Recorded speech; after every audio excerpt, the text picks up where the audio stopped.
جماعت اشاعرہ ان کے مذہب میں اور ماتوریدیہ یہ جو احناف ہیں آپ کے پاکستان میں یا ہندوستان میں یہ ماتوریدی ہیں اور ان کا اشاعرہ کے ساتھ مشترکات بہت ہیں، تقریباً یہ ایک ہی مذہب ہیں، بعض جزئی باتوں میں ان کا اختلاف ہے، باقی سب باتوں میں یہ ایک ہی طرح ہیں ان کی باتیں۔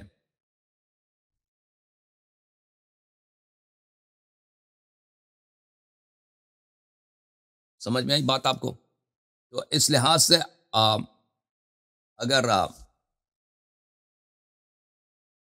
تو اس لحاظ سے میرے محترم ناظرین پلیز مجھے تنگ نہ کرے زوم والے، زوم سے نکل جاؤ، ادھر زوم ادھر کچھ ہو نہیں رہا نا بھائی، ادھر تم لوگوں نے میٹنگ رکھی ہے، یوٹیوب میں جا کر دیکھو، فیس بک میں جا کر دیکھو، زوم اس لیے ہے کہ میں وہاں سے کال لے لوں، وہ ادھر اس لیے نہیں ہے کہ آپ ادھر جا کے میرے پروگرام کو بیٹھ کر دیکھ لیں، ٹھیک ہے نا؟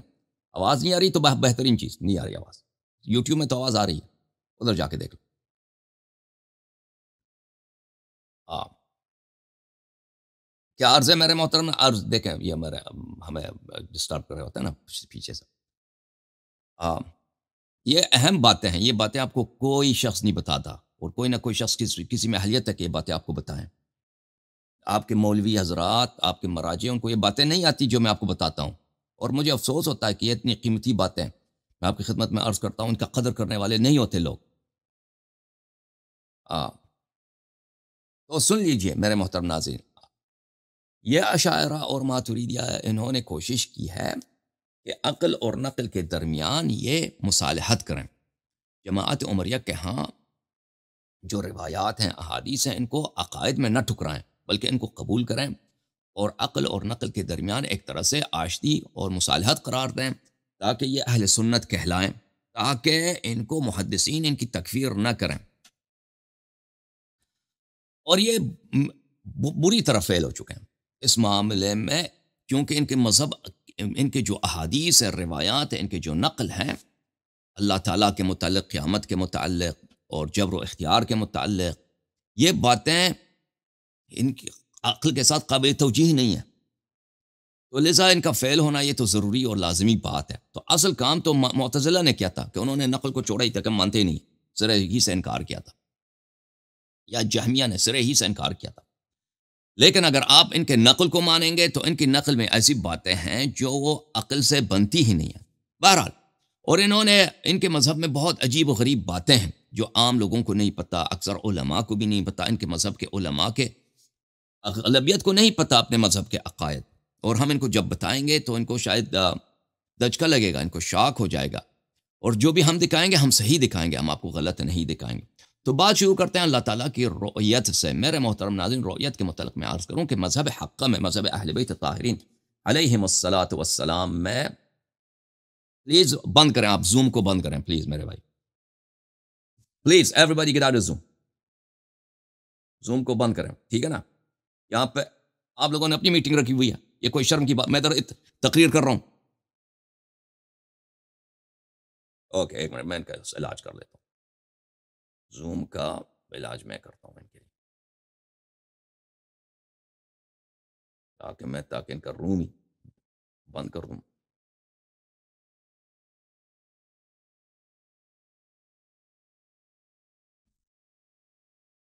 اچھا جو عجیب چیز ہے یار۔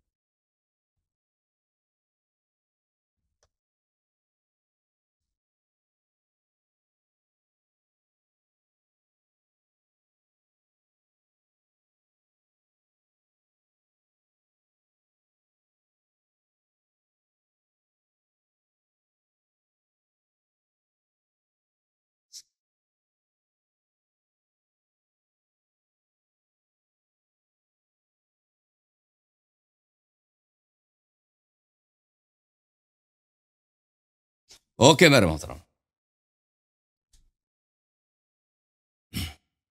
ادھر پیچھے سے ان کی اپنی ادھر گپ شپ ہو رہی ہے، بنڈار ہو رہی ہے زوم میں۔ عرض یہ ہے میرے محترم ناظرین، اللہ تعالیٰ آپ سب کو سلامتی دے،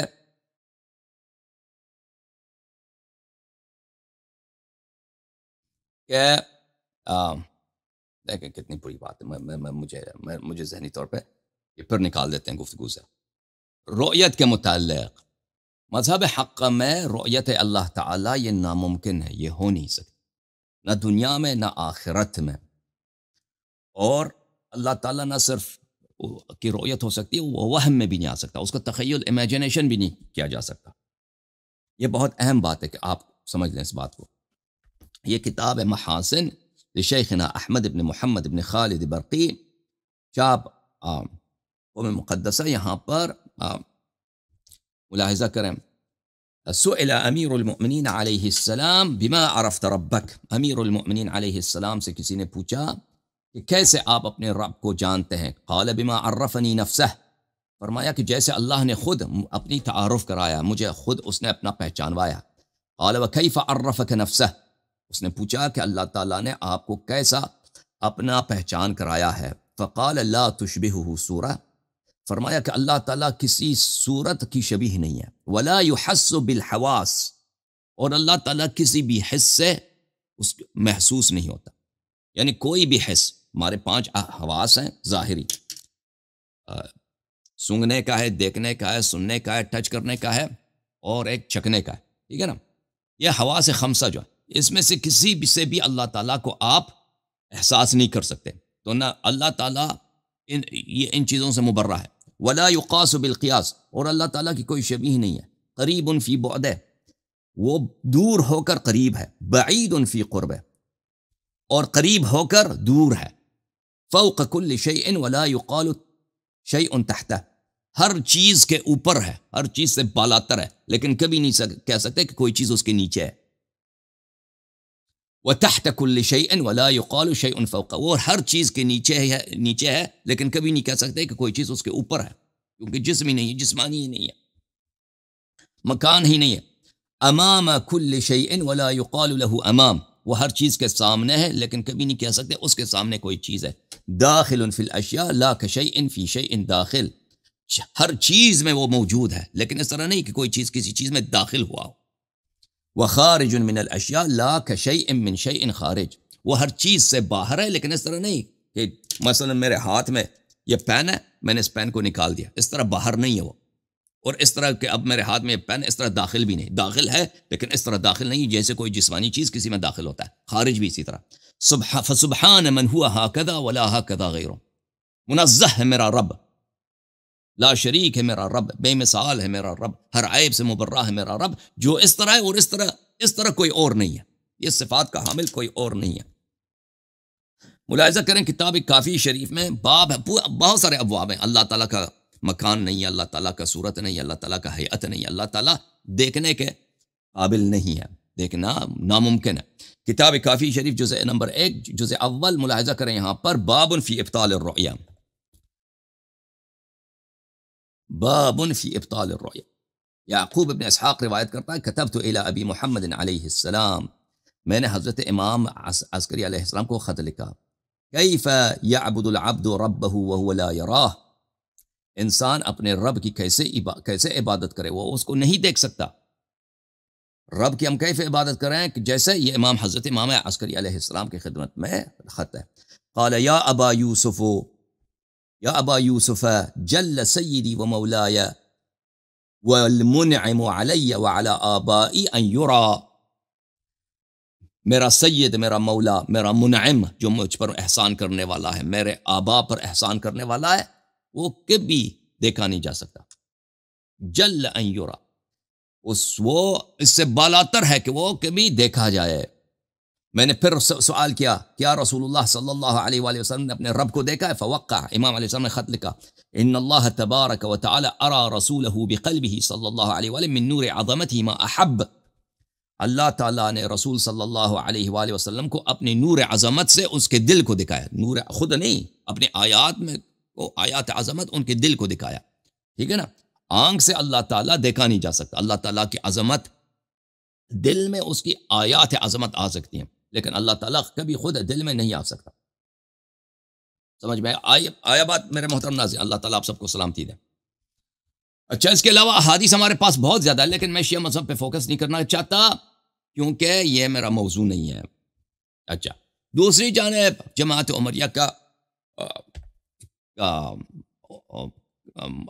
مذہب ہے، رؤیت کے متعلق ان کا کیا عقیدہ ہے میرے محترم. اس مسئلے پر وہ مختلف مکاتب میں منشعب ہیں.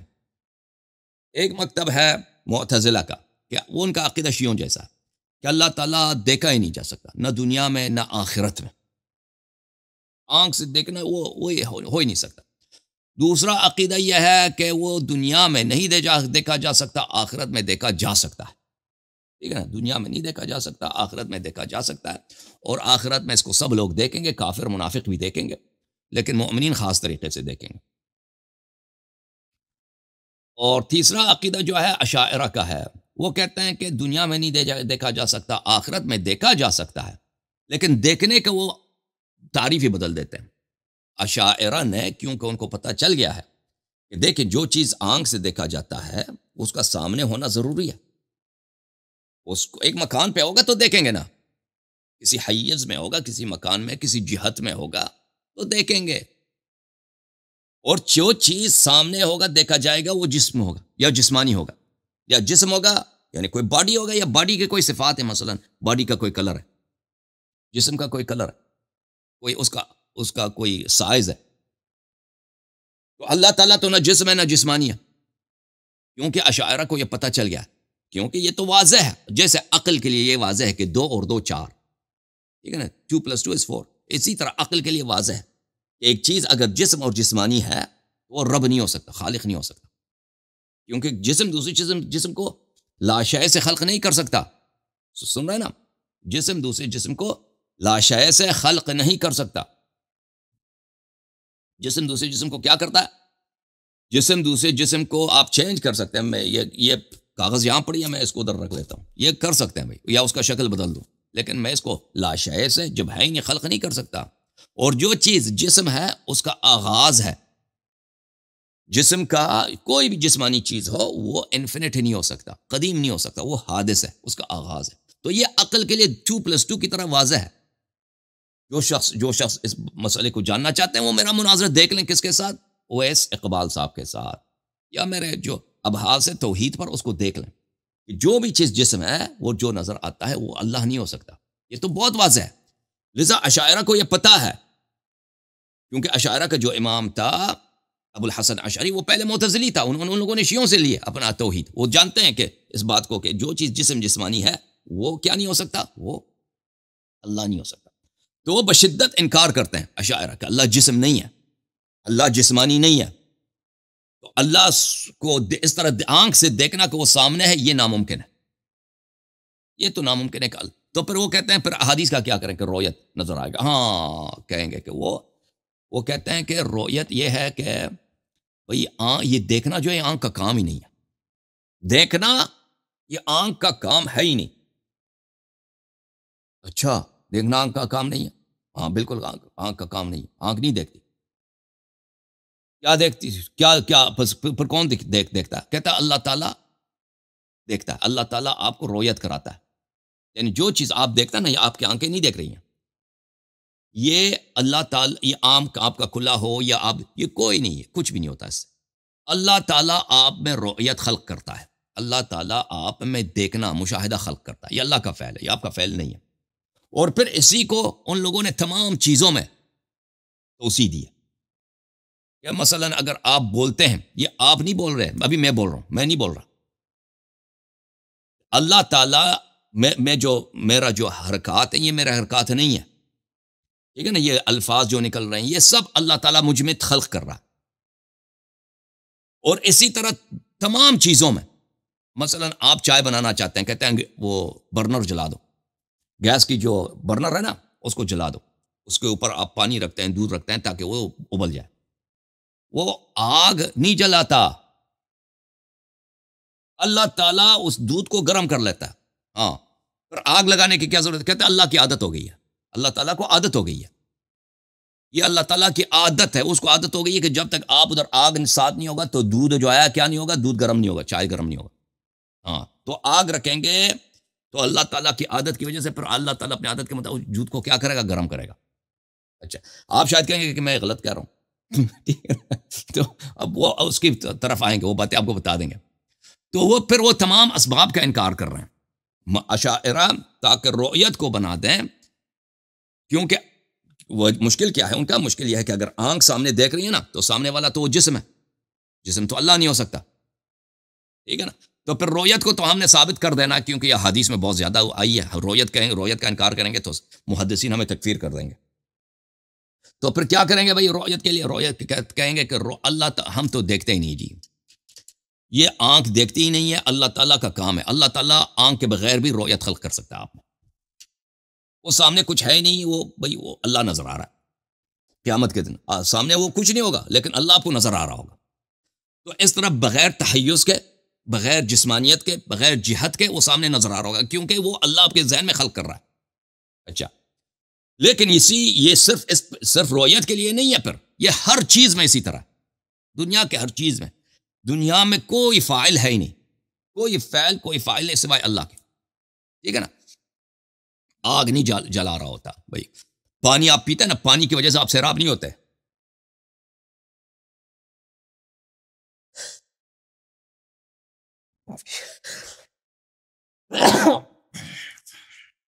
آپ کو پیاس لگی ہے، کہتا پانی پلاؤ.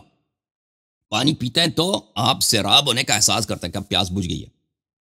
یہ پانی نے آپ کو سیراب نہیں کیا ہے، یہ اللہ نے آپ کو سیراب کیا ہے. اچھا، یہ پانی پینے کا کیا فائدہ؟ کہتا اللہ کی عادت ہے.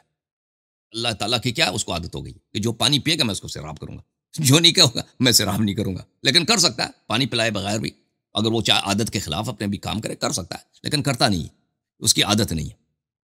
اچھا، اسی طرح فرض کریں آپ کے تلوار سے کسی کو مارتے ہیں، یہ تلوار نے اس کو نہیں کاٹا، اللہ نے اس کو دو ٹکڑے کر دیے، ٹھیک ہے نا؟ تو تلوار اٹھانے کا کیا فائدہ تھا؟ ہاں، وہ کہتا اللہ کو عادت ہے. اللہ کو کیا عادت ہے؟ اللہ تعالیٰ کسی کو نہیں کاٹتا. مطلب گوشت کا ٹکڑا یا سیب ہے یا آلو ہے، اس کو آپ کاٹنا چاہتے ہیں تلوار سے یا چاقو سے، یا کسی انسان کو یا کسی بکرے کو وہ کاٹنا چاہتے ہیں، تو اللہ کی عادت ہے، کاٹتا اللہ ہی ہے، لیکن اللہ اس وقت کاٹے گا جب چاقو ہوگا، تلوار اوپر ہوگی، ٹھیک ہے؟ تو یہ ان کا عقائد ہے، جو بہت ہی موسیقی کا عقائد ہے. لیکن اس کی تفصیل کی طرف آئیں گے. ہم آپ فی الحال بتانا چاہ رہے ہیں آپ کو کہ رویت کے متعلق کیا عقیدہ ہے. ایک عقیدہ شیعوں کا کہ اللہ تعالیٰ نہ دنیا میں نہ آخرت میں نظر آ ہی نہیں سکتا جی، ناممکن ہے. وہ جو آنکھ سے نظر آتا ہے وہ اللہ ہے نہیں، توہم بھی نہیں کر سکتے اللہ کا. اللہ کسی شکل و صورت میں آپ کے ذہن میں بھی نہیں آ سکتا، ٹھیک ہے نا؟ تخیل بھی نہیں ہو سکتا اللہ کا، امیجن بھی نہیں کر سکتے کہ اس طرح ہوگا. وہ جو امیجن کریں گے وہ اللہ نہیں ہے. یہ ہے. دوسرا محدثین کا ہے، عمر بن خطاب کا عقیدہ ہے کہ اللہ تعالیٰ قیامت میں وہ سامنے نظر آ رہا ہے، ٹھیک ہے؟ بعض صحابہ اور محدثین کا عقیدہ کیا ہے کہ اللہ تعالیٰ نظر آ جاتا ہے. وہ پیر بھی ہے اس کا، وہ رسول صلی اللہ علیہ وسلم نے بھی اس کو دیکھا ہے، چکنا لڑکا ہے، اپنا شکل بدل بھی سکتا ہے. وہ حدیث میں نے آپ کو پہلے دکھا دیا. پھر اشاعرہ کا عقیدہ ہے، ماتوریدیہ کا. آپ کے جو احناف بھائی ہیں پاکستان میں، حنفی حضرات، ان کا کیا عقیدہ؟ ان کا عقیدہ ہے کہ اللہ تعالیٰ دنیا میں نظر نہیں آتا، آخرت میں نظر آتا ہے، لیکن آنکھ سے نظر نہیں آتا. وہ سامنے نہیں ہوتا کہ سامنے کوئی چیز ہو وہ نظر آئے، نہیں. وہ آنکھ کے بغیر اللہ تعالیٰ رویت کرا دیتا ہے. اس کی عادت ہے کہ سامنے ہو تو کوئی چیز نظر آ جائے، لیکن وہ عادت کے خلاف بھی کر سکتا ہے، ٹھیک ہے نا؟ یہ ان کا عقیدہ. سب سے پہلے ہم چلتے ہیں ریویو کرتے ہیں نا سلفیہ کا عقیدہ. یہ کتاب مجموعۃ الفتاوی لابن تیمیہ، جلد نمبر 2 ہے، سنہ 2005 میں چھپی ہے. ملاحظہ کریں، صفحہ نمبر 204 ہے. والناس فی رؤیت اللہ علی 3 اقوال. اللہ تعالیٰ کے رؤیت کے متعلق 3 عقیدے ہیں. فالصحابۃ والتابعون وائمۃ المسلمین. صحابہ، تابعین اور مسلمانوں کے جو لیڈر ہیں، یعنی اس سے مراد یہ ہے کہ سب صحابہ، سب تابعین، ابو حنیفہ، شافعی، مالکی، یہ سب رؤیت کے قائل. اس کا مراد یہ ہے الا ان اللہ یری فی الآخرۃ بالابصار عیانا. یہ اہم چیز ہے، کیونکہ اشاعرہ ماتوریدہ بھی کہتا ہے اللہ نظر آتا ہے، لیکن وہ کہتے ہیں آنکھ سے نظر نہیں آتا. آنکھ سے نظر نہیں آتا، وہ سامنے ہے ہی نہیں، وہ نظر آ جاتا ہے، ٹھیک ہے نا؟ غزالی کہتا ہے کہ اللہ تعالیٰ آنکھ میں کوئی چیز وہ مداخلت کر لیتا ہے کہ سامنے نظر آئے بغیر آنکھ میں نظر آ جائے، ٹھیک ہے نا؟ بعض ان کے دوسرے جو متکلم ہیں ہمارے زمانے میں، وہ یہ کیا کہتے ہیں کہ اللہ تعالیٰ آپ کے ذہن میں وہ صورت پیدا کر دیتا ہے. جیسے آپ کسی چیز کو دیکھتے ہیں نا، کوئی اس کا صورت آپ کے ذہن میں آ جاتا ہے، تو وہ صورت آپ کے ذہن میں سامنے ہوئے بغیر خلق کر لیتا ہے، تو آپ کو نظر آ جاتا ہے. تو رؤیت کا یہ مطلب ہے. لیکن ابن تیمیہ کیا کہتا ہے کہ صحابہ، تابعین، ائمۃ المسلمین، ان کا کیا عقیدہ ہے کہ اللہ تعالیٰ بالابصار، آنکھوں کے ساتھ، عیانن بھی عین کو کہتے ہیں، آنکھ کو کہتے ہیں، آنکھوں کے ساتھ دیدوں کے ساتھ، چشم کے ساتھ، نظر آئز کے ساتھ ویژولی نظر آتا ہے. وَأَنَّ أَحَدًا لَا يَرَاهُ فِي الدُّنْيَا بِعَيْنِهِ، دنیا میں اللہ تعالیٰ آنکھ کے ساتھ نظر نہیں آتا، لیکن یرا فی المنام، لیکن وہ خواب میں کوئی دیکھ سکتا ہے، مکاشفے میں کوئی دیکھ سکتا ہے. یہ قول ہے. قول الثانی قول نفات الجہمیہ، یہ جہمیہ جو ہے صفوان ابن جہم کا ان کا لیڈر تھا. یہ سنہ 120 کے بعد، اس سنہ 100 کے ابتداء میں، ہجری کے ابتداء میں یہ ایک فرقہ پیدا ہوا تھا تھرمز میں، اور یہ بالکل صریح کیا تھے، جبری تھے، جبر کے قائل تھے کہ ہم کوئی کام کرتے، سب کام اللہ کرتا ہے، ٹھیک ہے نا. اور پھر اس کے ساتھ ان کا یہ بھی عقیدہ تھا کہ اللہ تعالیٰ نظر نہیں آتا. تو یہ ابن تیمیہ اشاعرہ کو ہمیشہ جہمیہ کہتا ہے، کیونکہ اشاعرہ کی اکثریت ہے تو ان کو ڈرتا تھا کہ ان کی تکفیر کر دے، تو ان کو نام لے کر اکثر اپنے کتب میں کچھ نہیں کہتا کہ اشاعرہ، وہ لیکن وہ جہمیہ کہہ کر ان کی تکفیر کرتا ہے. تو دوسرا قول جو ہے جہمیہ کا ہے، لیکن جہمیہ سے اس کا کیا مراد ہے؟ اس سے مراد اشاعرہ ہے. اشاعرہ انہ لا یرا فی الدنیا ولا فی الآخرہ، یہ دنیا و آخرت میں نظر نہیں آتا. لیکن یہ جہمیہ اس میں اشاعرہ کو کیوں شامل کر دیتے ہیں؟ اس لیے شامل کر دیتے ہیں کہ اشاعرہ کا قول ابن تیمیہ کے نزدیک کہ یہ کہتے ہیں نظر آتا ہے، یہ غلط کہہ رہے ہیں کہ نظر آتا ہے، یہ رؤیت کا انکار کر رہے ہیں، کیونکہ اشاعرہ وہی معتزلہ اور شیعوں کا قول دہرا رہے ہیں. کہتے ہیں کہ اللہ تعالیٰ آنکھ سے نظر نہیں آتا، آنکھ سے نظر آنا ناممکن ہے، جہت میں نہیں ہے، تحیز نہیں ہے، اس کا مکان نہیں ہے، تو وہ آنکھ سے نظر آ ہی نہیں سکتا. تو اللہ وہ ذہن میں وہ ایک قسم کا علم ہے، کہتے ہیں وہ ایک قسم کا علم ہے، لیکن وہ رؤیت نہیں ہے. ابن تیمیہ کا یہ موقف ہے. جو آپ کہہ رہے ہیں کہ اللہ تعالیٰ قیامت کے دن آپ کے ذہن میں اللہ تعالیٰ وہ رؤیت پیدا کر دے گا، آپ علم کی بات کر رہے ہیں، تو یہ رؤیت ہی نہیں، رؤیت کا آپ نے انکار کر دیا، تو آپ جہمی بن گئے. تیسرا قول ہے کہ دنیا میں بھی نظر آتا ہے، دنیا میں بھی نظر آتا ہے. اچھا، یہ کتاب حاد الارواح الى بلاد الافراح لابن قیم الجوزیہ. ابن قیم الجوزیہ جو ہے اس کا شاگرد ہے ابن تیمیہ کا. یہ چاپ دار عالم الفوائد جلد نمبر 1 ہے. اس میں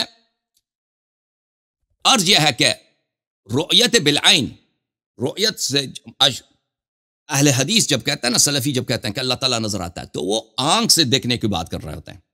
اللہ تعالیٰ کی جہت بھی ہے، تحیز بھی ہے، اور وہ سامنے ہوگا، اس کا شکل ہوگا، مثلا وہ ایک خاص شکل کے ساتھ ظاہر ہوگا، لوگ دیکھیں گے اس کو.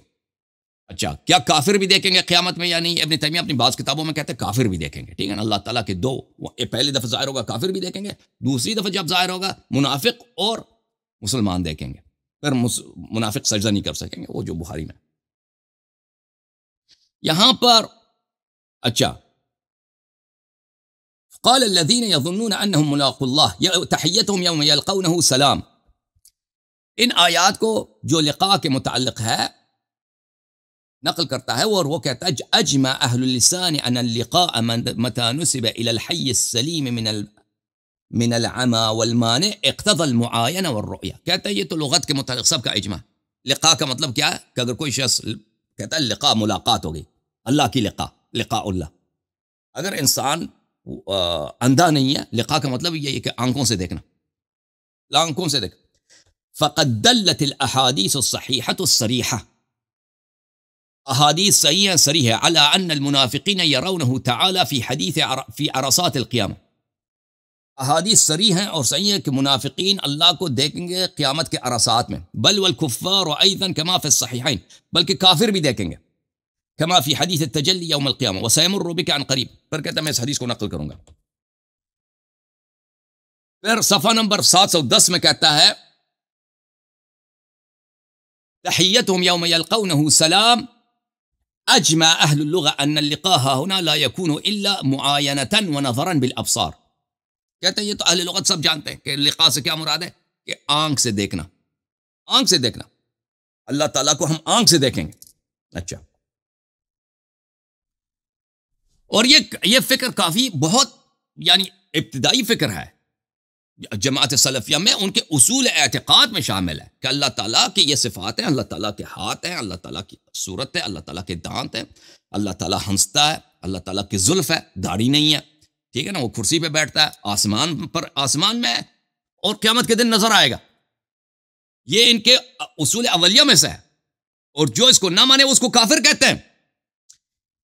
یہ کتاب الاعتقاد والہدایۃ الی سبیل الرشاد لابی بکر البیہقی 1981 میں چھپی ہے. ملاحظہ کر القول فی اثبات رؤیت اللہ عز وجل فی الآخرۃ بالابصار. اچھا کہ قیامت کے دن اللہ تعالیٰ نظر آئے گا. قرآن کی آیتیں روایات وغیرہ لا دیتا ہے, اس سے ثابت کرنے کی کوشش کرتا ہے کہ اللہ تعالیٰ آنکھ سے بالابصار آنکھ سے نظر آئے گا. اچھا اور ان کا جہاں تک جماعت عمریہ کے احادیث کا تعلق ہے تو اہل حدیث کا سلفیہ کا موقف بہت اسٹرانگ ہے, اس سے انکار نہیں. لیکن یہ احادیث تو عقل کے خلاف ہیں, بلا شک باطل ہیں اور اسرائیلیات میں سے ہیں. ٹھیک ہے نا, کیونکہ جو چیز آنکھ سے نظر آتا ہے وہ اللہ ہو ہی نہیں سکتا. اس کے دلائل بہت واضح ہیں, اس طرح ہے کہ 2 اور 2 2 + 2 4 2 + 2 4. تو بعض احادیث میں آپ کو دکھا دیتا ہوں. یہ کتاب صحیح بخاری چاپ دار احیاء التراث العربی, یہ صفحہ نمبر 1311 ہے. وجوہ یومئذ ناظرہ الی ربہا ناظرہ, کتاب التوحید حدیث نمبر 7434. کہ جریر کہتا ہے کہ نبی صلی اللہ علیہ وسلم کے پاس ہم بیٹھے تھے. اذا نظر الی القمر لیلۃ البدر, نبی کریم صلی اللہ علیہ وسلم نے 14ویں رات کی چاند کی طرف نظر اٹھا کے دیکھا ہے. فرمایا انک سترون ربکم کما ترون هذا القمر, جیسے ابھی اس چاند 14ویں کی چاند کو آپ دیکھ رہے ہیں اسی طرح آپ اپنے اللہ کو دیکھیں, اسی طرح اس کو دیکھیں. تو واضح ہے, تو یہ تو اس کا تعویل کرنا بڑا مشکل ہے کہ ہم 14ویں رات کی چاند کی, وہ 14ویں کی رات کو آپ کس طرح دیکھتے ہیں؟ آنکھ سے دیکھتے ہیں نا, سامنے دیکھتے ہیں. لا تضامون فی رؤیتہ, لا تضامون, 14ویں رات کو دیکھنے کی وجہ سے ایک دوسرے کے ساتھ جمع نہیں ہونا پڑتا. پہلی رات کی چاند کو ایک دوسرے کے ساتھ جمع ہونا پڑتا ہے. پہلی رات جو ہلال ہے, پہلی چاند ہے نا, عید کی چاند ہے اور رمضان کی چاند ہے, وہ سب کو تو نظر نہیں آتا نا. 10-20 آدمی اکٹھے ہوں گے, دیکھیں گے, غور سے دیکھیں گے, تب نظر آئے گا. ایک کو نظر آئے گا پھر دوسروں کو دکھائے گا. دیکھیں 14ویں رات کی چاند کو دیکھنے کے لیے آپ ایک دوسرے کے ساتھ اکٹھا نہیں ہونا پڑتا. اسی طرح اللہ کو دیکھنے کے لیے اس طرح ہوگا کہ وہ سامنے نظر آئے گا اور ایک دوسرے کی مدد دکھانے کی ضرورت نہیں ہوگی. پھر جریر روایت کرتا ہے قال النبی صلی اللہ علیہ وآلہ انکم سترون ربکم عیانا. عیان عین سے, معائنہ سے, عین کو بولتے ہیں عین یعنی آنکھ. عیانن, آپ اپنے رب کو عیانن بالمعاینہ, معاینہ بالمعاینہ یعنی بالعین, مشاہدہ کے ساتھ, آنکھ کے ساتھ, ویژولی آپ اللہ کو دیکھیں گے. اچھا یہ روایت بہت ہے. پھر یہ حدیث نمبر 7437 جو ہے نا, یہ تو بہت طویل ہے کہ اللہ تعالیٰ آئے گا, شکل اپنا بدل دے گا, پیر جہنم میں ڈال دے گا, لوگوں کے ساتھ ہنسی مذاق کرے گا, ہنسے گا. ٹھیک ہے نا, وہ سب کچھ قیامت کے دن ادھر لکھا ہے. وہ منافقین بھی اس کو دیکھیں گے, انبیاء کہیں گے کہ بھئی تو کون ہے, پہلے اپنا شکل بدل دے گا نا, وہ سب سامنے. تو یہ ان کا تعویل کرنا بڑا مشکل ہے اور یہ روایات بہت زیادہ ہیں. اچھا یہ کتاب مشکل الحدیث و بیان للامام الحافظ ابی بکر ابن فورک, متوفی سنہ 406, چھاپ عالم الکتب 1985 میں چھپی ہے. اسی حدیث کے شرح میں یہ بھی محدثین حنابلہ میں سے, اعلم انکم ترون ربکم کما ترون القمر, رسول صلی اللہ علیہ وسلم کا یہ فرمان, نستجیر باللہ, کہ تم چاند کی طرح, جیسے 14ویں رات کی چاند ہے اس کو جس طرح اس کو دیکھ رہے ہو, اللہ تعالیٰ کو اسی طرح دیکھو گے. تو رسول صلی اللہ علیہ وسلم نے کیا نیت کیا, کیا ارادہ کیا, کیا روایت ارادہ کیا؟ لم یقصد به الا تحقیق رؤیت العیانی. اللہ تعالیٰ نے, رسول صلی اللہ علیہ وسلم نے اللہ تعالیٰ کی رؤیت کا آنکھوں کے ساتھ اللہ نے اس نے قصد کیا کہ تم واضح طور پہ دیکھو گے سامنے. تشبیہ الرؤیت بالرؤیا, جیسے تم چاند کو بھی دیکھ رہے ہو نا, اسی طرح اللہ کو دیکھو گے. تو چاند کو کس طرح ہم دیکھتے ہیں؟ آنکھ سے دیکھتے ہیں نا, اسی طرح دیکھیں گے. اچھا یہ جو اشاعرہ کہتے ہیں, ماتریدیہ کہتے ہیں, اللہ تعالیٰ کو وہ آنکھ سے تو نظر آنے والی چیزیں نہیں ہے, بس اللہ تعالیٰ رؤیت ایسے پیدا سامنے نہیں ہوگا, پیدا کر دے گا. تو یہ کہ ایک طرح کے علم کی بات کر رہے ہیں. علم جو ہے, اما العلم به فمشترک بین المؤمنین والکافرین یوم القیامہ, یہ کہ اللہ موجود ہے یہ تو کفار کو بھی یقین ہو جائے گا قیامت کے دن. یہ تو مومنین کے لیے کوئی خاص اعزاز تو نہیں ہے نا کہ اللہ تعالیٰ مومن کو اپنی زیارت کرائے گا. وذلك يبطل معنى بشارته للمؤمنین بالرؤیا, اور یہ کہ مومنین کو بشارت دیو کہ تم اللہ کی زیارت کرو گے جنت میں یا قیامت کے دن, وہ تو پھر کیا ہوگا, اس کا کوئی فائدہ ہی نہیں رہے گا. علم تو سب کو حاصل ہوگا, وذلك ان تلك الرؤیا رؤیت عیان، کیونکہ قیامت کے دن جو رؤیت ہوگی وہ آنکھوں کی رؤیت ہوگی، آنکھوں سے مشاہدہ کیا جائے گا۔ پھر وہ وہی روایت جو میں نے آپ کو بخاری سے دکھایا کہ نبی صلی اللہ علیہ وسلم نے کہا انکم ترون ربکم یوم القیامت عیانا، آنکھوں کے ساتھ دیکھو گے، واضح حدیث بخاری کی، ختم ہے، مناظرہ ختم، گفتگو ختم، کچھ بھی یہاں پہ کوئی ملاحظہ ہی نہیں۔ جی آپ تعویل کیا کریں گے جب فرمایا وَهَذَا يَرْفَعُ الْإِشْكَالَ وَيَمْنَعُ الْاحْتِمَالِ، یہ ہر اشکال، ہر احتمال، ہر مناظرے کو، ہر مناقشے کو یہاں پر ختم کر دیتا ہے، کیونکہ فرمایا کہ آنکھوں سے دیکھو گے۔ لأن الرؤية وإن كانت تستعمل في معنى العلم، گرچہ رؤیت علم کے معنوں میں استعمال ہوتا ہے، فإنها إذا قرنت بلفظ العيان لم يحتمل العلم، لیکن جب کہا جاتا ہے کہ عیاناً آنکھوں کے ساتھ دیکھو گے، پھر تو واضح ہے کہ تم علم کا علم وہاں سے مراد نہیں ہے۔ اچھا، تو یہ ایک مختصر میرے محترم ناظرین جماعت سلفیہ اہل حدیث کا موقف ہے، ٹھیک ہے نا، وَإِلَّا ان کے موقف کچھ تفصیل کے ساتھ میں نے بیان کی ہیں اپنے مختلف تقاریر میں، اور مختلف مناظرات ہوئے ہیں یہاں پر، مولوی حبیب صاحب ایک آئے تھے نا ان کے ساتھ اللہ کے اسماء و صفات پر۔ اچھا، اب اشاعرہ ماتریدیہ جو عالم اسلام کی اکثریت ہے، جماعت عمریہ میں ان کی اکثریت ہے، 95% عمریہ جو ہے کیا وہ اشاعرہ ماتریدیہ، احناف سب ماتریدی ہیں، اور کچھ ان میں سے اشعری ہیں، کچھ احناف جو ہیں وہ سلفی بھی ہیں عقیدے میں، لیکن وہ کم۔ یا جو شافعی ہیں، مالکی ہیں، مالکی تو سب کے سب اشعری مذہب ہے، ان مالکی میں تو آپ کو نہیں ملے گا کوئی دوسرے مذہب کا۔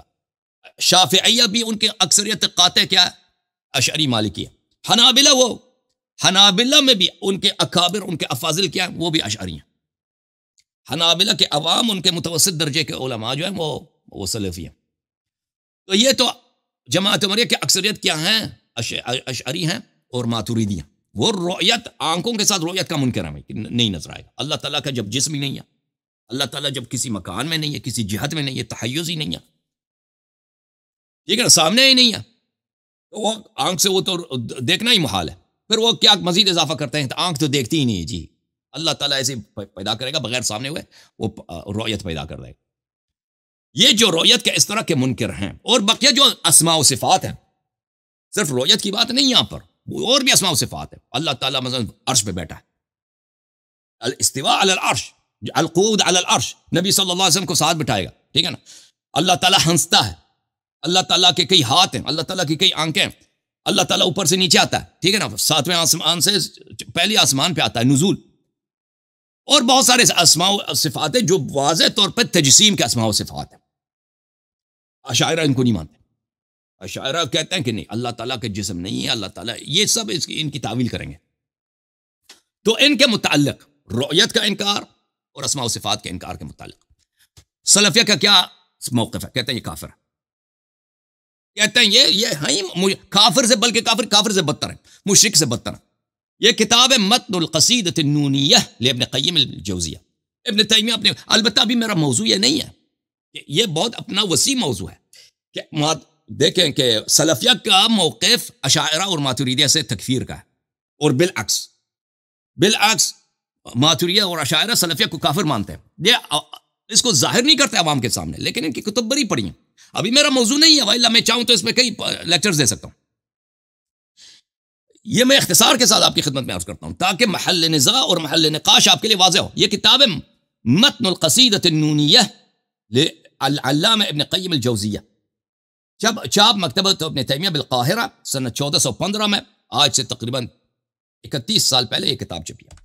یہاں پہ ملاحظہ کریں، یہ اس کے اشعار ہیں، بہت ہی اشعار ہیں، یعنی وہابی سلفی عقائد پر۔ قصیدۃ النونیہ بڑا مشہور ہے، اور بہت ہی عربی زبان کے لحاظ سے دیکھیں بڑے اچھے اشعار ہیں، لیکن معنی سب کفری ہیں، ٹھیک ہے نا۔ شعر ایک شعر ہوتا ہے، شعر کی خوبصورتی ہوتی ہے، اور ایک اس کے معنی ہوتے ہیں نا، معنی گٹھیا ہو سکتا ہے لیکن شعر اچھے ہو سکتے ہیں، وہ تو دو مختلف چیزیں ہیں نا، ٹھیک ہے نا۔ اب مثلا آپ جب جاہلیت کے اشعار میں چلے جاتے ہیں، وہ اشعار ان کے بڑے پیارے ہوتے ہیں، لیکن وہ سب شراب کی تعریف کر رہا ہے، کوئی کسی لڑکی کو کسی نے اغوا کیا ہے، ٹھیک ہے نا، اس کو ریپ کر رہا ہے، اس کی منظر کشی کر رہا ہے۔ تو وہ تو جو پرانے زمانے کے شعراء تھے اس میں گٹھیا الفاظ تو بہت تھے، گٹھیا مقاصد، لیکن اشعار ان کے بڑے اچھے ہوتے تھے فصاحت و بلاغت کے لحاظ سے۔ اچھا اس میں یہ اشعار ملاحظہ کریں. فاسمع اذا من ذا الذي اولى بفرعون المعطل جاهد الرحمن. کہتا ہے سن لو جس کا امام فرعون ہے، جو فرعون کا پیروکار ہے. فمن اسمع اذا من ذا الذي اولى بفرعون المعطل جاهد الرحمن. فرعون جو معطل بھی تھا، اللہ کی صفات کا منکر تھا. اور معطل کون ہے؟ اشاعرہ ماتریدیہ، کہ اللہ کی صفات کے منکر ہو گئے، کہ اللہ اور کرسی پہ بیٹھا، ٹھیک ہے نا، اس صفت کے وہ کیا منکر، اللہ تعالیٰ عرش پہ بیٹھا، یہ اللہ تعالیٰ کے ہاتھ ہے، یہ سامنے اللہ نظر آئے، یہ اس کے انہوں نے تعطیل کر دیا. فرعون معطل تھا اور رحمان کا جاہد تھا. اس کا پیروکار کون ہے؟ فانظر الى ما جاء في القصص التي تحكي مقال امامهم ببيان. معطلہ کا امام کون ہے؟ کہتا ہے معطلہ کا امام فرعون ہے. کہتا ہے جاؤ کے پڑھو قرآن میں کہ فرعون خود سب سے بڑا معطلہ کا امام فرعون ہے. اس سے بڑا آپ کے پاس تکفیر کیا ہے کہ انہوں نے فرعون کو اشاعرہ کا امام بنا دیا. واللہ قد جعل الضلالة قدوة بأئمة تدعو الى النيران. کہ اللہ تعالیٰ نے ضلالت کے ائمہ کو معطلہ کا امام قرار دیا ہے، اور یہ ضلالت کا ائمہ جیسے فرعون ہے، ان کو جہنم کی طرف بلاتے ہیں. فَإِمَامُ كُلِّ مُعَطِّلٍ فِي نَفْسِهِ. معطل کس کو کہتے ہیں؟ اب میں آپ کے یہ دکھا دوں کہ معطل سے مراد اشاعرہ ماتریدیہ ہے، تاکہ کوئی نہ کہہ دے. یہ کتاب ہے التدمریہ. تدمریہ اس میں ابن تیمیہ کی کتاب ہے، اس کی شرح کیا ہے فضیلت الشیخ محمد بن صالح العثیمین، چاپ دار ابن الجوزی. کتاب چھپی ہے سعودی عرب میں 1419 میں.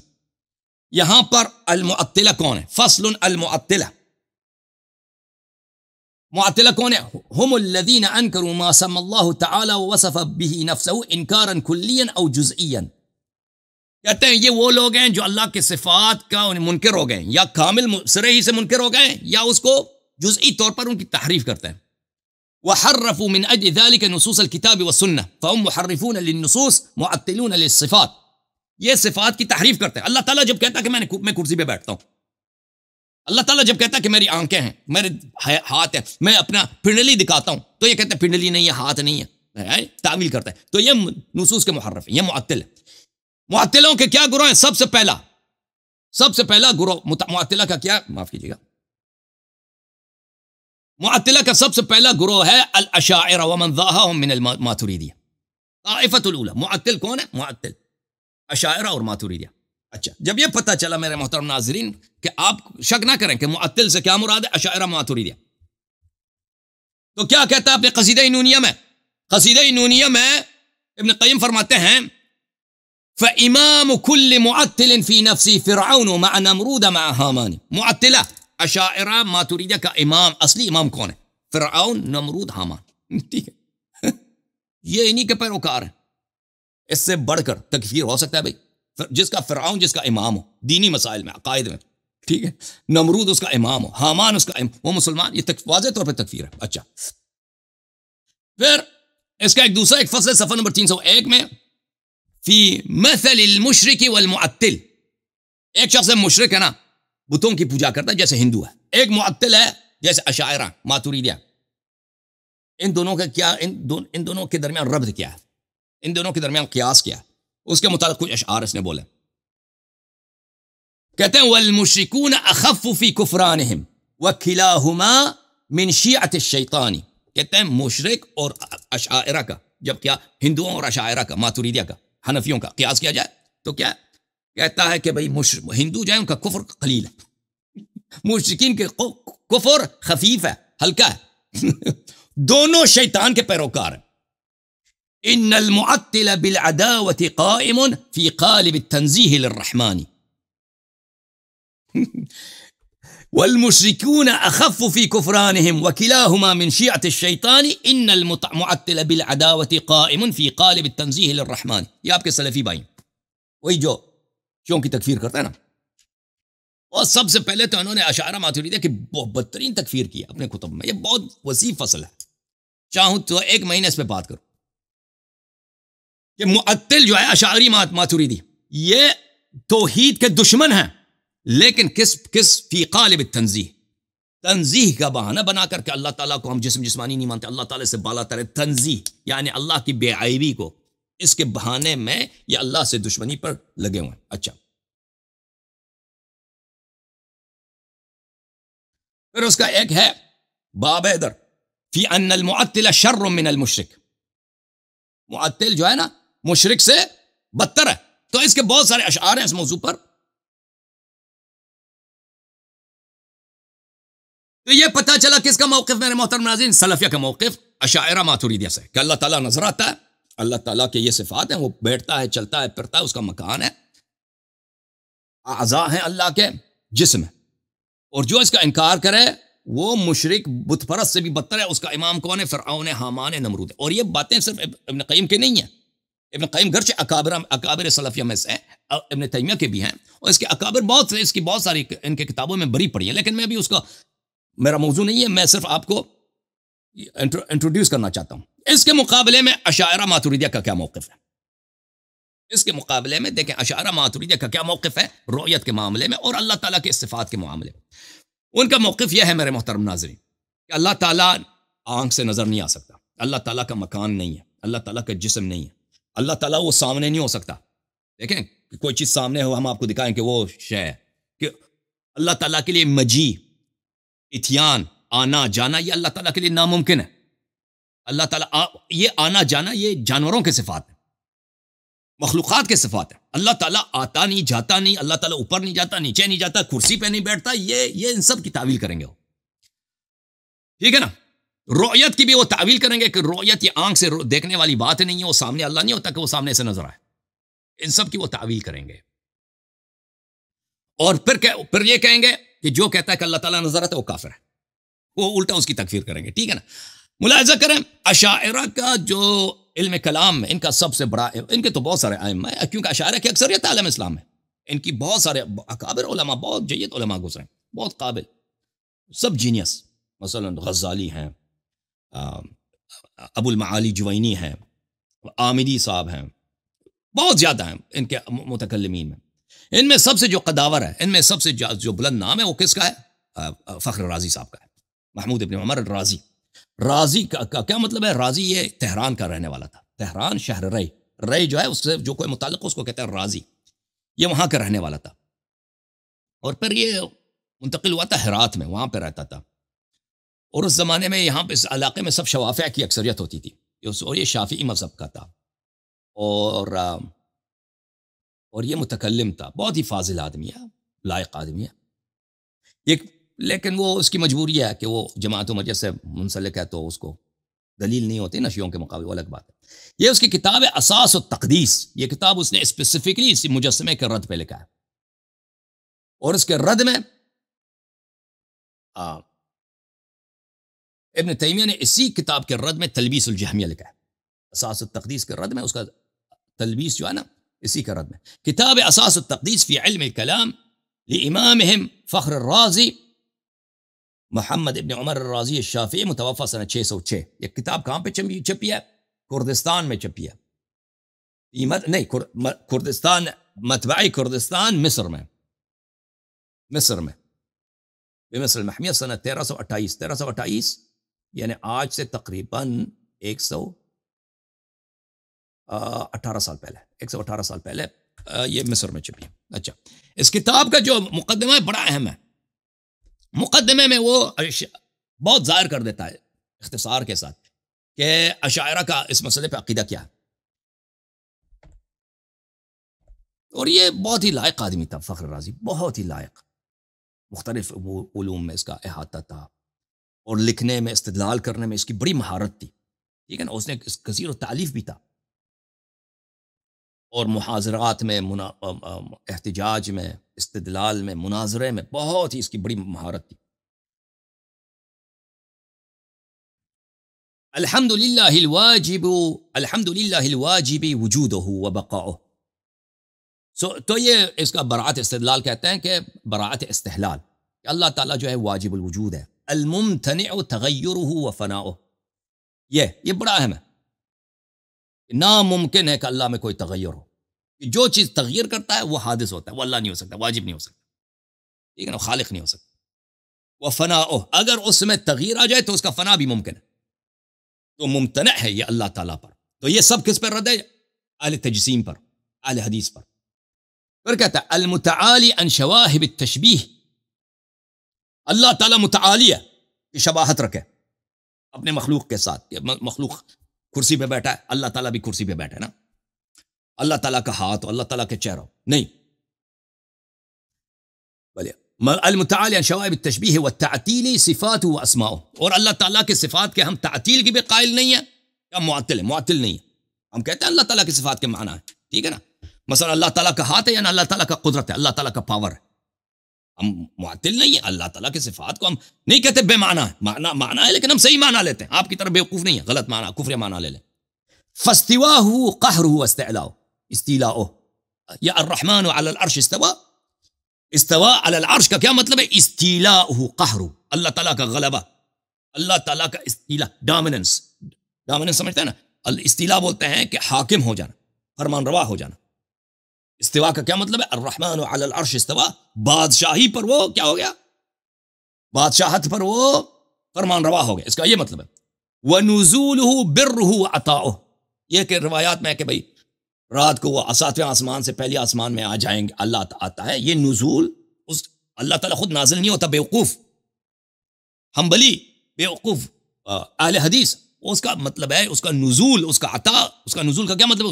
اس کا عطا، اس کا نیکی. وَمَجِيئُهُ حُكْمُهُ وَقَضَاؤُهُ وَجَاءَ رَبُّكَ وَالْمَلَكُ صَفًّا صَفًّا. اس سے کیا مراد ہے؟ کہ اللہ تعالیٰ کا حکم صادر ہوتا ہے، اللہ تعالیٰ کا حکم فیصلہ صادر ہوتا ہے، نہیں کہ وہ خود آتا ہے. وَوَجْهُ وُجُودُهُ وَيَبْقَى وَجْهُ رَبِّكَ، وجہ ربک یعنی اللہ تعالیٰ کا وجود، اللہ تعالیٰ کا وجود، نہ یہ کہ اللہ تعالیٰ کا چہرہ بھی ہے. اوجودہ وحباؤہ، یا یہ کہ نہیں اللہ یا وجود ہے یا وہ اللہ تعالیٰ کا کرم ہے، اللہ تعالیٰ کا احسان ہے. وعینہ حفظہ وعونہ واجتباؤہ، وعونہ اجتباؤہ، اللہ تعالیٰ کا عین ہے، قرآن میں ذکر ہے وَاصْنَعِ الْفُلْكَ بِأَعْيُنِنَا، کشتی بناؤ ہمارے آنکھوں میں، ہمارے آنکھوں کے سامنے. یہ آنکھ اللہ تعالیٰ کی آنکھ ہے؟ کہتا ہے نہیں بیوقوف، آنکھ سے مراد ہے اللہ تعالیٰ کی حفاظت میں. تم اللہ کے آنکھ میں ہو یعنی اللہ کی حفاظت میں ہو. وعونہ اجتباؤہ، اللہ تعالیٰ جو معاونت کرتا ہے وہ اللہ تعالیٰ مجھے اجتباع کرتا ہے، انتخاب کرتا ہے اپنے بندوں کو. وَالضِّحْكُ عَفْوُهُ، عفو، اللہ تعالیٰ ہنستا ہے. حدیث میں اگر آئے تو اس کا مطلب کیا ہے؟ اللہ تعالیٰ نے عفو کیا، راضی ہو گیا. اس کا مطلب یہ نہیں کہ اللہ تعالیٰ کیا، اللہ تعالیٰ ہنستا ہے.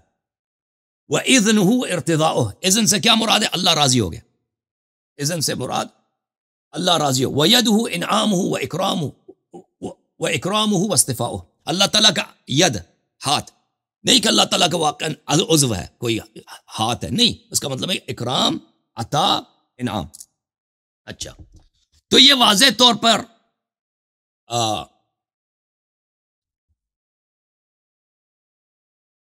یہاں پہ اس نے اپنے براعت استدلال میں، اپنے مقدمے میں اشارہ کر دی کہ یہ اس کتاب کا مطلب کیا ہے. پھر جب کتاب کے متن میں آ جاتا ہے نا، اس کے قسم اول جو ہے اس کے فی الدلائل الدالة على انه تعالی منزہ عن الجسمیت والحیز وفیہ فصول، پہلی اس کا ہے کہتا ہے یہ سیکشن جو ہے اس میں کئی فصل ہیں.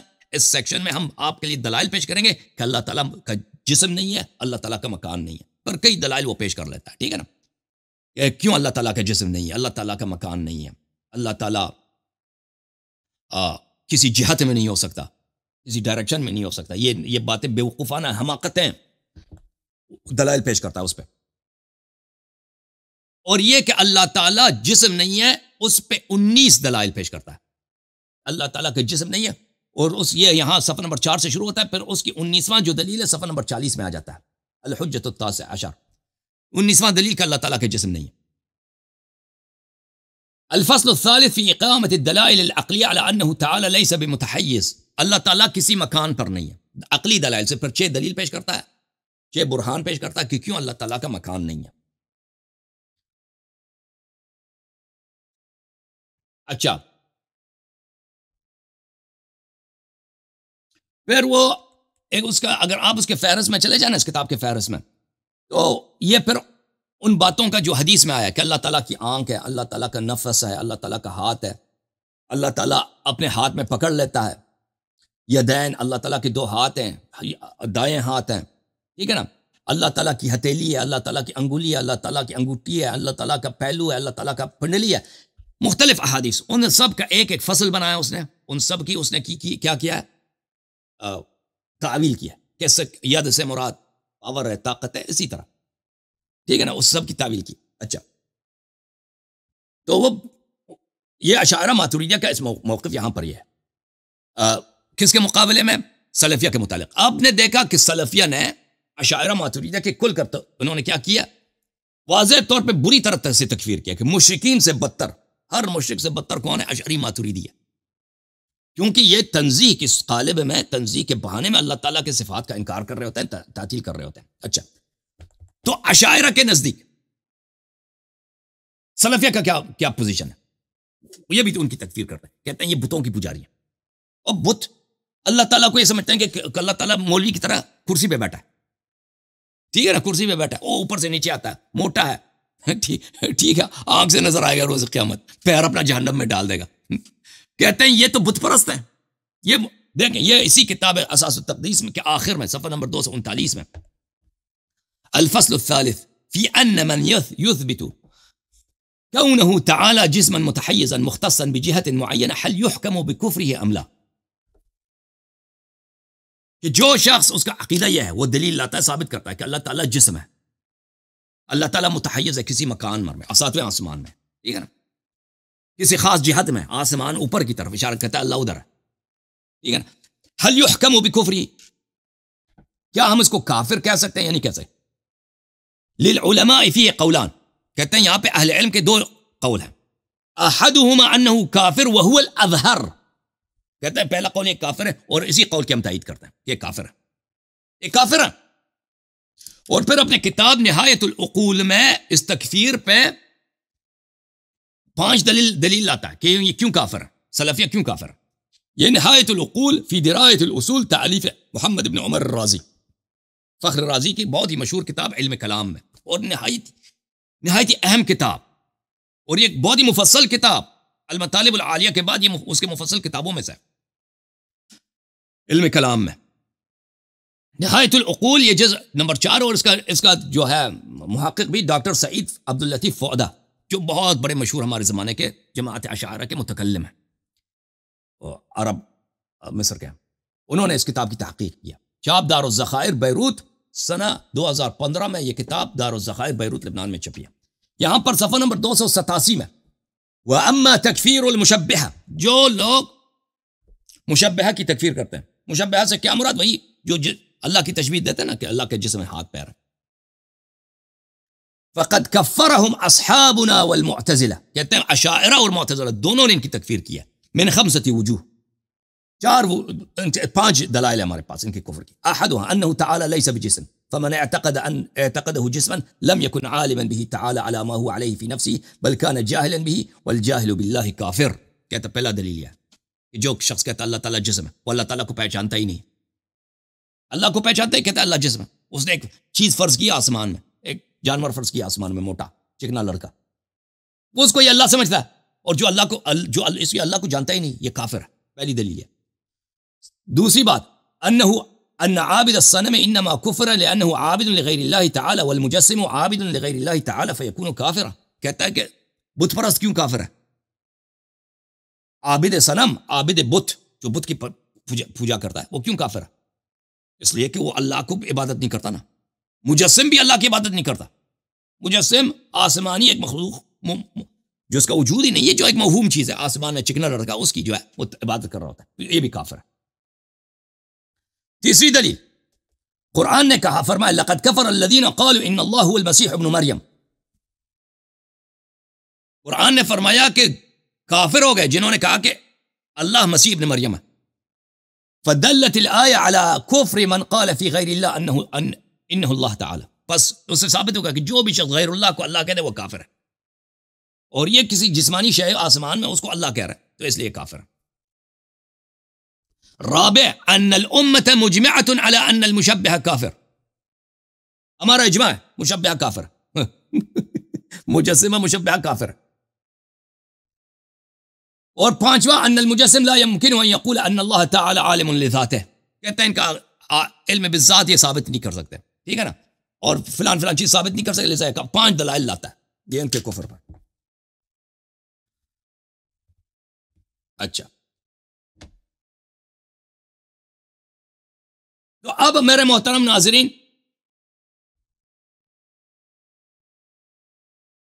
اس مسئلے پر کہ وہ کچھ محل نزاع، محل نقاش آپ کے لیے واضح ہو گئی ہے کہ رؤیت کے مسئلے میں اور دوسرے صفات کے معاملے میں رؤیت ان کا جو ہے نا، جڑ جو ہے رؤیت کی طرف آپ لے سکتے ہیں۔ سلفیہ نے اشاعرہ کی تکفیر کی، ماتوریدیہ کی تکفیر کی، اور ماتوریدیہ اشاعرہ نے سلفیہ کی تکفیر کر دی ہے۔ لیکن ہمارا یہ موقف نہیں ہے کہ ہم یہاں پر ان دونوں کے درمیان مثلا یا سلفیہ کی مزید تکفیر کریں یا اشاعرہ کی مزید، وہ ہمارا مقصود نہیں۔ ہمارا مقصود کیا ہے کہ اشاعرہ خود ایک باطل مذہب ہے، ٹھیک ہے نا، جیسے سلفیہ باطل ہیں، اسی طرح اشاعرہ کے گرچہ ان کی بہت ساری باتیں ہیں انہوں نے ہم سے سیکھی ہیں کہ اللہ تعالیٰ کا مکان نہیں ہے، اللہ تعالیٰ جو بھی چیز جس کا مکان ہے، جس کا جسم ہے، وہ اللہ نہیں ہو سکتا، یہ باتیں ان کی صحیح ہیں، لیکن انہوں نے ہم سے سیکھی ہیں، ہم سے لی ہیں۔ لیکن ان کے مذہب میں بہت ساری غلط باتیں ہیں رؤیت کے مسئلے پر۔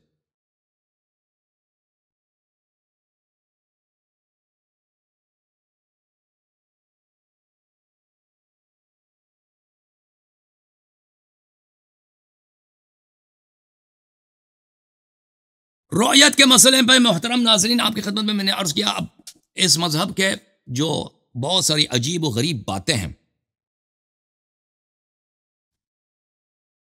ان کی طرف میں آپ کو لے کے جانا چاہتا ہوں۔ آپ سمجھ لیں کہ ان ماتوریدیہ کے مذہب کتنے عقل کے خلاف ہے، جنہوں نے اہل بیت علیہ السلام کو چھوڑ دیا ہے، ٹھیک ہے نا، اور یہ انہوں نے یہ کوشش کی کہ ان کا مذہب، ان کا طریقہ کار نقل اور عقل کے اصولوں دونوں پر ہوں، لیکن کتنا عقل کے خلاف ہے۔ کیونکہ ایک طرف سے وہ کہتے ہیں کہ اللہ تعالیٰ جسم نہیں، جسمانی نہیں ہے، دوسری طرف سے کہتے ہیں اللہ نظر آتا ہے۔ تو بھائی جو نظر آتا ہے اس کے لیے شرط ہے کہ جسم اور جسمانی ہو، اس کے لیے کیا شرط ہے؟ اس کے لیے شرط ہے، اس کے کئی شرائط ہیں، دیکھیں رؤیت کے لیے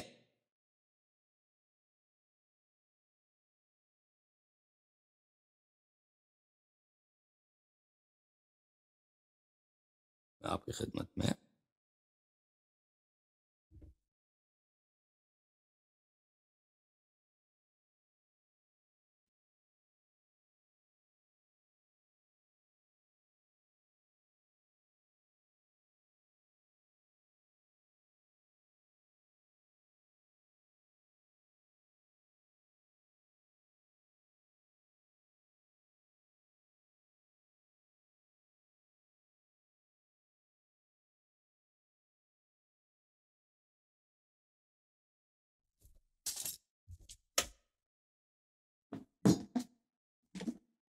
یہ میرے ہاتھ میں یہ کتاب ہے المطالب العالیہ فی العلم الالہی، تالیف فخر الرازی۔ ملاحظہ کریں، المطالب العالیہ من العلم الالہی، علم کلام میں یہ بہت ہی مفصل کتاب ہے۔ اسی طرح موٹے موٹے کتاب 10 جلدیں ہیں اس کی، موٹی موٹی، ٹھیک ہے نا، جلد نمبر 8 اور 9 ہے، 10 مجلدات ہیں، موٹی موٹی، ٹھیک ہے نا۔ ابھی اسی طرح 4 مزید 5 مزید اسی طرح ہیں۔ المطالب العالیہ یہ کہاں پہ چھپی ہے میرے محترم ناظرین؟ تحقیق ڈاکٹر احمد حجازی السقا، جز نمبر 8، دارالکتب العربی، بیروت میں۔ کہاں پہ چھپی ہے؟ بیروت میں سنہ 1987 میں چھپی ہے۔ الفصل الخامس، حکایت شبہات من یقول القول بخلق العادات محال، بخرق العادات محال۔ خرق عادات کے متعلق بات کر رہا ہے یہاں پر۔ المسألة الثانیہ، ان الجمہور یقولون، جمہور کہتے ہیں، جمہور سے کیا مراد ہے؟ کہ فلاسفہ یہی کہتے ہیں، حکماء یہی کہتے ہیں، شیعہ یہی کہتے ہیں، معتزلہ یہی کہتے ہیں، سب یہی کہتے ہیں، دنیا والے سب یہ کہتے ہیں۔ کیا کہتے ہیں؟ کہتے ہیں ان عند حصول الشرائط الثمانیة يكون الابصار واجبا وتلك الشرائط الثمانیة هذه رؤیت، اگر 8 شروط مہیا ہوں تو رؤیت، ویژن، مشاہدہ، دیکھنا یہ ضروری ہو جاتا ہے۔ 8 شرط اگر موجود ہوں، اگر ہوں یہ اچھا، اور یہ کہتے ہیں کہ نہیں واجب نہیں ہوتا اور جائز ہوتا ہے، اس کے بغیر بھی نظر آ سکتا ہے۔ اچھا یہ 8 شروط کیا؟ الشرط الاول ان تكون الحديقة سليمة عن الآفات والعيوب۔ پہلی بات یہ کہ آنکھ سالم ہو، ایک شخص ہے، زندہ ہے، حی ہے، اس کی آنکھ صحیح ہے، سالم ہے، بھائی آنکھ دیکھنے کے لائق، ٹھیک ہے نا۔ ان يكون الشيء بحيث يصح ابصاره، اور وہ جو دیکھنے والا ہے وہ دیکھنے کے قابل ہے، مردہ نہیں ہے، بھائی آنکھ بھی صحیح ہے، وہ دیکھ بھی سکتا ہے، زندہ ہے، ٹھیک ہے نا۔ وہ کوئی پتھر وغیرہ میں کوئی آنکھ آپ رکھ دیں وہ نہیں دیکھ سکے گا، لیکن اگر انسان ہے یا جانور ہے اس کی آنکھ صحیح ہے، اس کی بات ہو رہی۔ ان يكون المرئی فی ان لا يكون المرئی یا الشیء بحیث یصح ابصارہ، یہ مرئی کی طرف بھی جا سکتا ہے کہ جو سامنے والا چیز جس کو آپ دکھا رہے ہیں وہ دیکھنے کے قابل بھی ہو نا۔ اگر ایک چیز نظر ہی نہیں آ سکتی، جیسے روح ہے مثلا، وہ نظر نہیں آ سکتی تو اس کی بات نہیں ہو رہی۔ ان لا يكون المرئی فی غایۃ القرب من الحدقہ، جو چیز دیکھنے کے لیے ہوتا ہے وہ آنکھ سے بہت قریب نہ ہو۔ ایک چیز اگر آنکھ کے بہت قریب ہو تو نظر آنا اس کا ناممکن ہے، ٹھیک ہے نا۔ اگر اس کو آپ دبائیں، آنکھ کے اندر کر دیں تو نظر نہیں آئے گا نا، آئے گا نہیں آئے گا۔ لا يكون فی غایۃ البعد، بہت دور بھی نہ ہو، اتنی دور ہو کہ نظر ہی نہ آئے نا۔ کراچی میں بیٹھے ایک چیز لاہور میں دکھائیں تو نظر نہیں آئے گا۔ 5واں شرط ان لا يكون فی غایۃ اللطافہ، بہت ہی چھوٹی نہ ہو، بہت ہی چھوٹی نہ ہو، اتنی چھوٹی ہو کہ آنکھ سے نظر ہی نہ آئے، ایک ذرہ بھائی نظر نہیں آتا نا، وہ تو نظر نہیں آئے گا۔ سادسھا عدم الساتر والحاجب، یہ لطافہ شفافہ کے معنی میں بھی آ سکتا ہے کہ اتنا شفاف نہ ہو، جیسے ہوا شفاف ہے، ایئر، ہوا شفاف، ہمیں نظر نہیں آتا بھائی، ٹھیک ہے نا۔ اگر ہوا شفاف ہے، ہوا نظر نہیں آتا، لیکن ہوا میں اگر غبار ہو تو نظر آ جاتا ہے۔ اچھا عدم الساتر پردہ کوئی سامنے نہ ہو، اگر سامنے ایک پہاڑ ہے اس کے پیچھے کوئی چیز ہے تو ہمیں نظر نہیں آئے، یا دیوار ہے اس کے پیچھے نظر نہیں آئے گا۔ ان لا يكون فی غایۃ الصغر، بہت چھوٹی نہ ہو، ہاں تو پتہ چل لطافہ کیا ہے، وہ شفاف کے معنوں میں، وہ چیز بہت چھوٹی نہ ہو، اتنی چھوٹی ہو کہ آنکھ سے نظر نہ آئے۔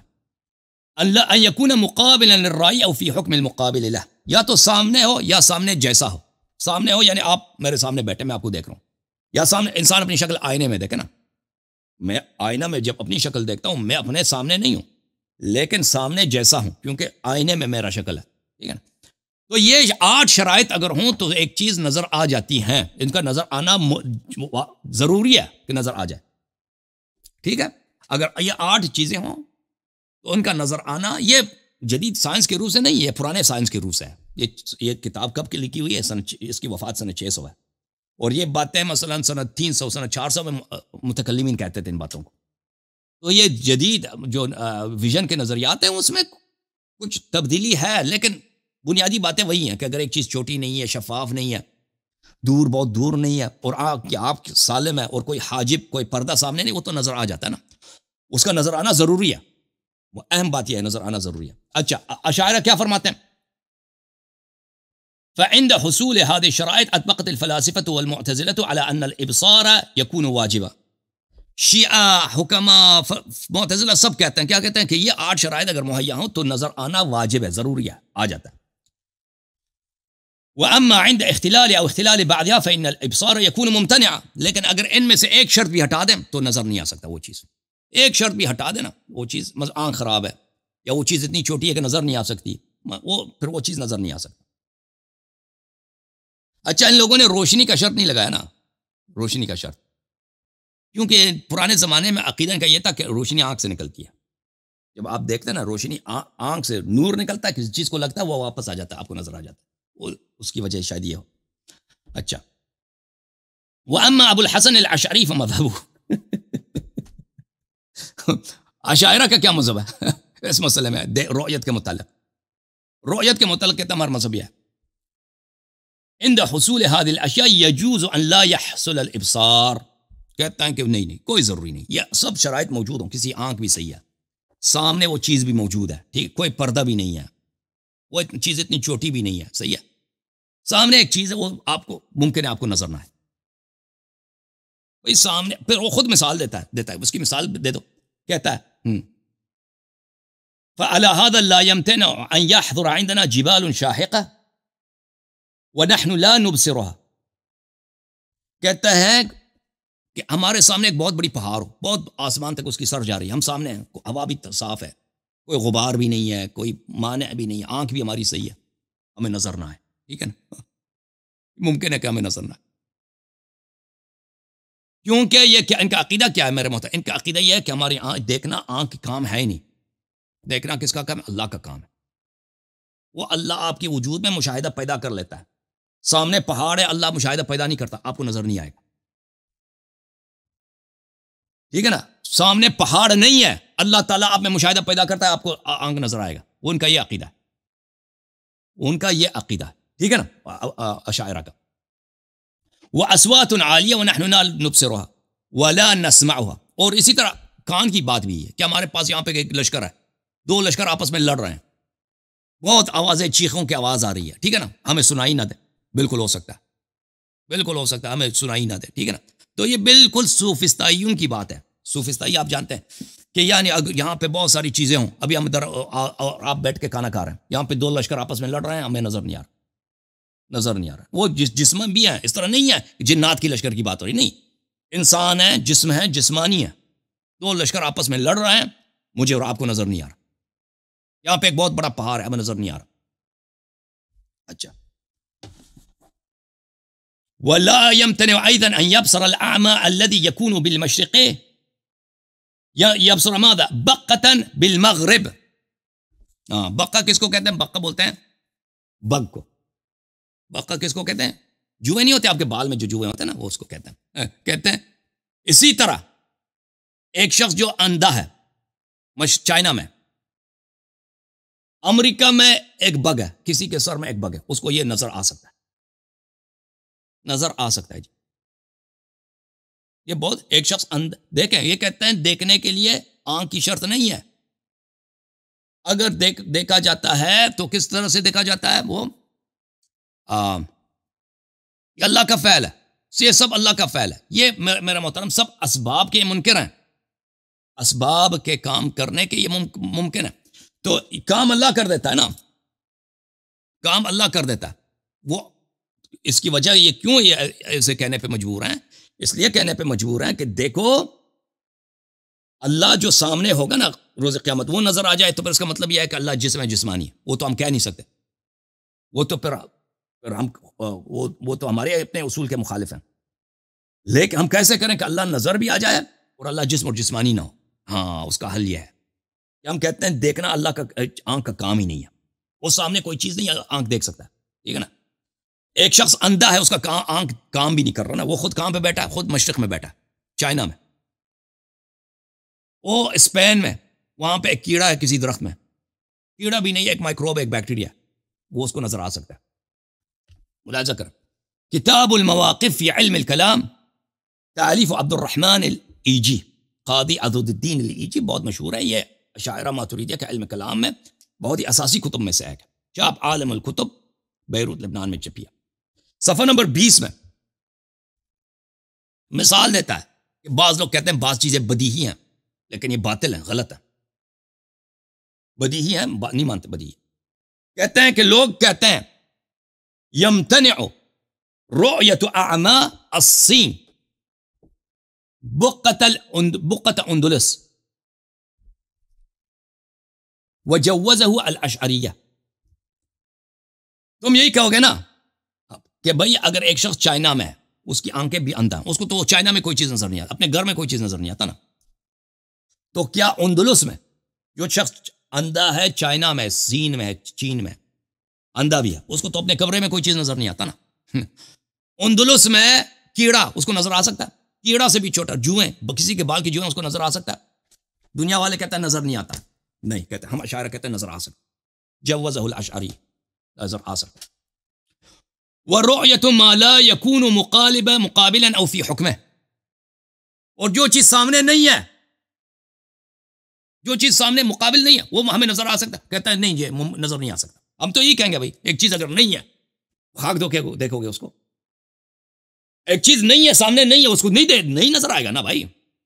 یا فی حکم المقابل، یا جیسے آئینے میں میرا صورت ہے، میں اپنے آپ کو آئینے میں دیکھ رہا ہوں، میں اپنے سامنے نہیں ہوں لیکن فی حکم المقابل، مقابل جیسا ہوں. کہتے ہیں یہ نظر نہیں آ سکتا دنیا، ہم اشاعرہ کہتے ہیں یہ نظر آ سکتا ہے. اس کی اساس کیا ہے میرے محترم ناظرین؟ میں اس باتوں کا اساس ابھی میں کچھ بتاؤں گا، لیکن اس کی تفصیل نیکسٹ پروگرام میں. اوکے.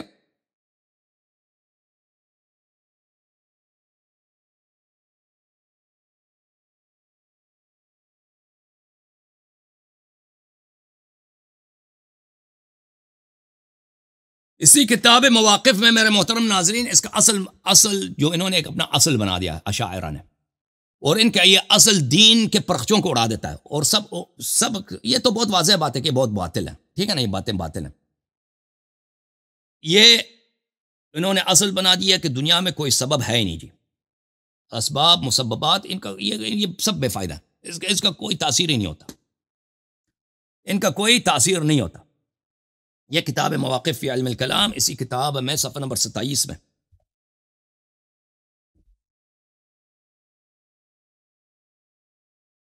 مذہب الشیخ شیخ ابو الحسن اشعری کا جو مذہب ہے اس کے انه بالعادة بناء على ان جميع الممكنات مستندة الى الله سبحانه وتعالى ابتداء،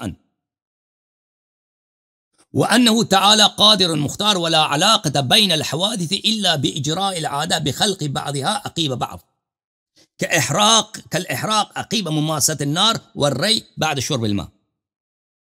جتنے ممکنات ہیں دنیا میں، ان کے سب کا فاعل کون ہے؟ اللہ تعالیٰ. جتنے مثلا ابھی میں بول رہا ہوں نا، حسن اللہ یری نہیں بول رہا، یہ میں قلم ہلا، یہ اللہ یری نہیں کر رہا، یہ اللہ نے یہ حرکت مجھ میں پیدا کی ہے، میں نہیں بول، اللہ یہ الفاظ میرے میں خلق کر رہا ہے، ٹھیک ہے نا. اللہ تعالیٰ کی عادت ہے.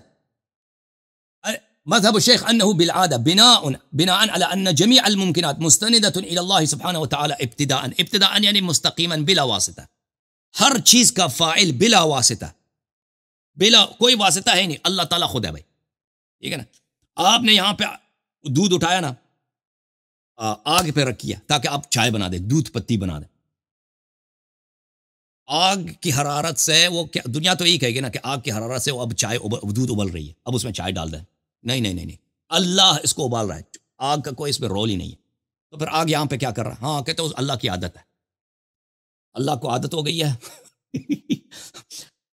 اللہ تعالیٰ کیا ہے؟ قادر ہے، مختار ہے. ولا علاقۃ بین الحوادث الا، حوادث کے درمیان آگ اور دودھ جو ابل رہا ہے، ان دونوں کے درمیان کوئی ریلیشن شپ ہے ہی نہیں، کوئی ریلیشن شپ نہیں، کاز ایفیکٹ نہیں ہے. علت معلولیت یہ سب باطل ہے، کاز ایفیکٹ سب باطل ہے، دونوں کے درمیان کوئی کاز ایفیکٹ ہے نہیں. صرف یہ بے اجراء العادہ، صرف اللہ تعالیٰ کی عادت ہو گئی جی. بخلق بعضها عقیب بعض، کہ اللہ تعالیٰ ایک کو دوسرے کے بعد وہ کر لیتا نا. اللہ تعالیٰ کی عادت ہے، کہتا ہے اللہ کو عادت ہو گئی ہے کہ آپ لاکھ دودھ لا دینا گھر میں، وہ ابلے گی نہیں جب تک اس کو آپ آگ پہ رکھ دیں. جب آگ پہ رکھ دو گے تو آگ اس کو نہیں ابالے گا، اللہ ابالے گا. ابالنے والا کون ہے؟ اللہ. آگ صرف وہاں پہ وہ اللہ کی عادت کی وجہ سے، ٹھیک ہے نا. ہاں کالاحراق عقیب مماست النار، جیسے کوئی چیز جلتا ہے، گرم ہو جاتا ہے، اس کے آگ کے پاس ہوگا نا تو گرم ہو جائے گا. ہاں یہ اللہ کی عادت ہے. اس کو کون گرم کرتا ہے؟ خود اللہ گرم کرتا ہے. کوئی کاز، کوئی ایفیکٹ، کچھ بھی نہیں ہے. علیت معلولیت، سببیت مسببیت کچھ نہیں.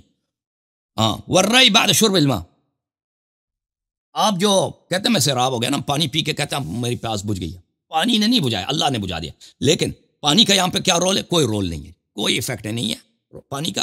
اللہ تعالیٰ کو عادت ہو گئی ہے، وہ اپنی پرانی عادت کی وجہ سے وہ آپ کی پیاس اس وقت تک نہیں بجھائے گا جب تک آپ پانی نہیں پئیں گے. اچھا، اسی بات کو شرح مواقف میں دیکھیں کہ میر سید شریف جرجانی، وہ بھی اشاعرہ اور ماتریدیہ کے بہت بڑے متکلم ہیں، بڑے فاضل آدمی، ادیب ہیں. شرح مواقف میں وہ کس طرح شرح مواقف میر سید شریف کی جلد نمبر 1 چھاپ دار الکتب العلمیہ سن 1998 میں چھپی ہے، کس طرح وہ شرح دیتے ہیں. بلکہ میرے پاس شرح یہ ہے، میں آپ کو اپنے پرنٹڈ اس میں دکھا رہا ہوں. چلو اس میں